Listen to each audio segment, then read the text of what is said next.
A man was riding the train when he noticed something strange. The ride had been smooth, but suddenly the train began shaking violently. David instantly felt uneasy. The next second the train derailed, causing a major accident. At that moment, David's son happened to see the news on TV. When David woke up, he found himself lying in a hospital bed. The doctors were shocked. He was the only survivor from the entire train. Even more unbelievable, he didn't have a single injury. Not even his clothes were torn. When David walked out of the room, he was met with the devastated faces of the victims' families. They stared at him in disbelief. Just then his son ran into his arms, looking at his worried wife and child. David couldn't understand why he was so lucky. Soon the government held a funeral for the victims. After the ceremony, David walked to his car. On the windshield he found a card. The card had a strange question written on it.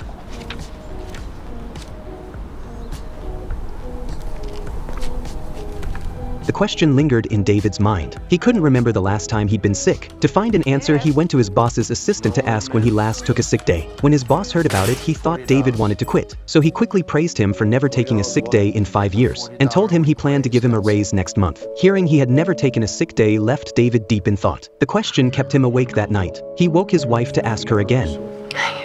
Means probably too tired to remember. The question kept echoing in his head. He remembered the logo of a store printed on the card. So the next day David took his son there. The store owner Elijah seemed to have been expecting him. He asked the same question from the card. I'm assuming you've never been injured. Would I be wrong in that assumption?